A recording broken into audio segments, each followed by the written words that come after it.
talking to us about this great nation. So, Minister, real quick, if an African was to ask, hey, what's it about South Sudan we don't know, what would it be? Well, first of all, you have said it, it's the youngest nation in the world, but with a lot of surprises, with a lot of opportunities and so forth, you know. But I think earlier on we talked about South Sudan having the greatest animal migration in the world. You know, that's a discovery, you know, because historically we know about the Serengeti and so forth, but here we have the Republic of South Sudan. And so I think that in itself unveils a lot of surprises and a lot of opportunities that every African man and woman must know and must continue discovering. You mentioned Serengeti, you mentioned Masai Mara, and then the Kruger National Park in South Africa. Yeah. What's to keep you guys from making noise about what you have? Well, I tell you what, we have what we have, and we do not have to make noise about it because it's there. It's there for everybody to see, for everybody to discover. And I think the most beautiful thing about tourism is surprises, you know, so we do not want to preempt any of the interests, perhaps the interest to discover, so we do not want to preempt that, you know, so it's out there, so we don't have to make noise about it, but it's there, you know. And it will always be there. It will always be there. No. How important will tourism be to this economy? You talked about oil. You don't want to be a one commodity country. Right. You talk about agriculture as well. Tourism, how big a role? Well, I think, okay, tourism is a little bit nebulous. It's amorphous. It covers all sorts of things, whether natural or things that are created or artificially made. But I think our vision is to ensure that we don't over-rely on oil. Oil is just one part of the equation. We want to look at other sector, agriculture, tourism is also a part of it. And tourism comes with a package. You know, tourism comes with a package. It needs the right infrastructure in place, needs the right security in place, and so forth. But I think the role of the government is to provide the enabling environment, and investors are invited to come and partake to that. You know, so the government is providing the necessary enabling environment, and election, as I said before, is one of them. And that's why I said the election comes with it's wrapped around a lot of other packages, which is security, stability, and infrastructural development.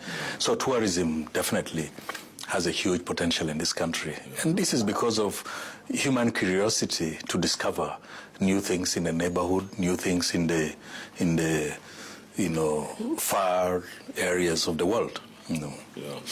A lot of private investments we notice here. Right. And it's not just from the Europeans, the Americans, or the Chinese. A lot of regional private investors, Eritreans, Kenyans, Ugandans, Rwandans. You know, a lot of that from the region. Yeah, I think what is so unique about private investments, particularly the small-scale investments here, South Sudan is a little bit unique. Despite the fact that we are integrated with East Africa, I believe you will not find so many South Sudanese selling chapati on the streets of Nairobi or on the streets of Kampala or Kigali.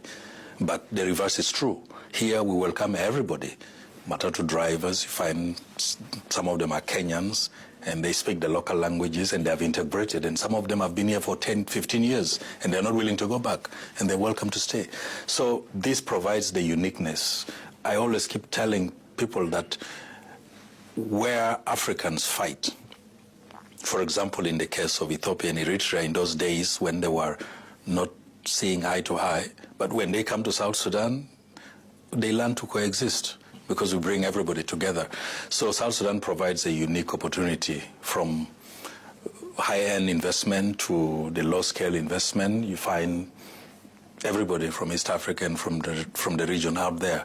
You go to the farthest villages in this country, in the remotest areas in this country, you'll find at least there's a Kenyan or a Ugandan or a Tanzanian and so forth. And this is the true meaning of not just integration in East Africa, but of Africanism, you know, and they're here to stay. What do they see that other people don't? Well, I think that's why they're here.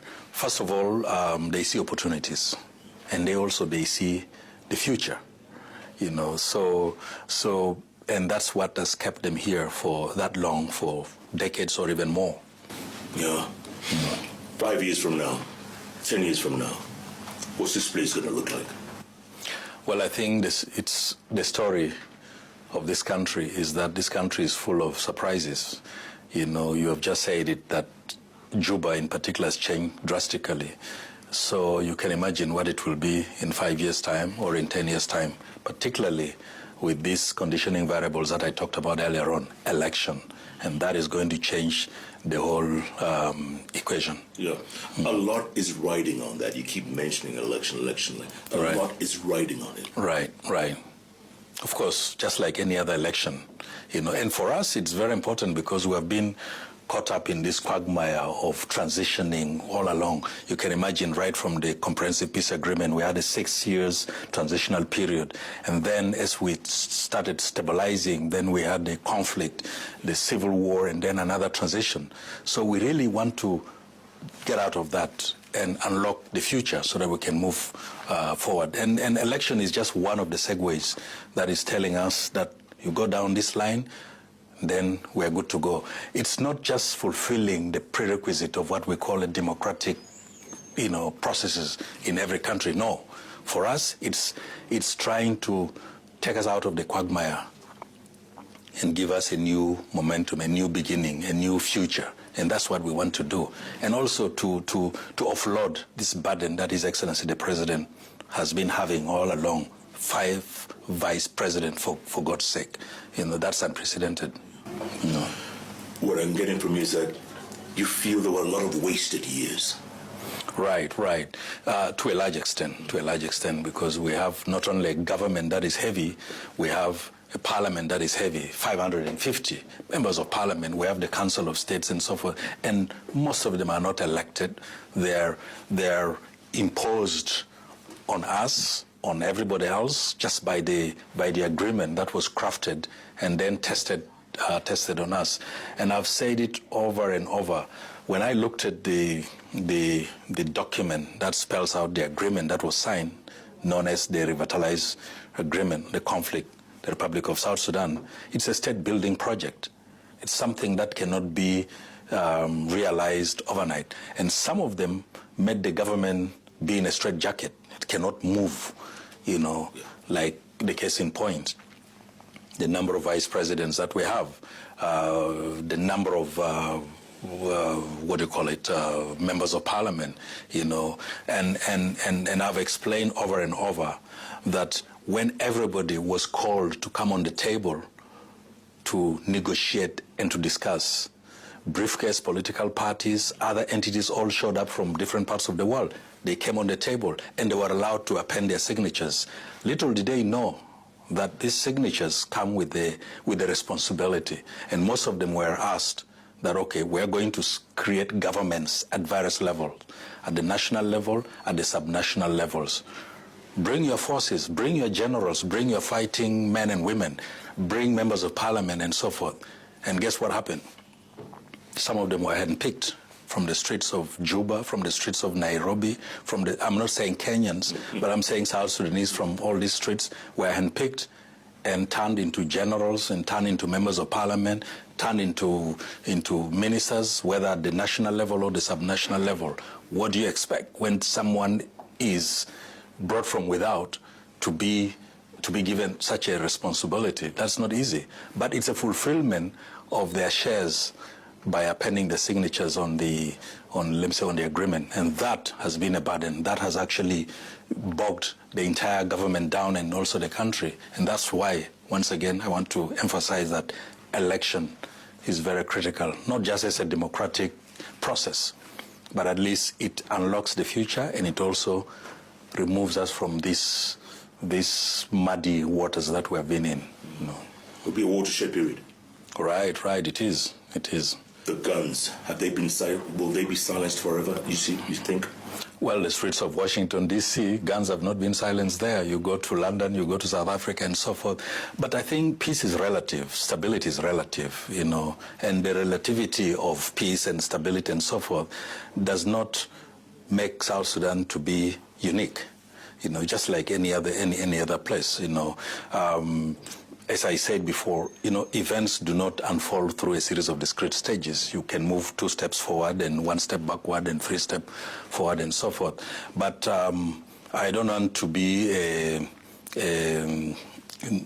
just like any pacifist. But I believe we're not living in a what do you call it, in a like a bubble. Yeah, exactly. We need to come out of that. We need to accept those realities, you know. But I think guns, you know, silencing guns, it's also a priority in the programs of our government. We are experiencing proliferation of small arms, particularly not because of the internal conflicts that we have. We have porous borders. Look at what is happening in Sudan. Look at what is happening in Central Africa Republic.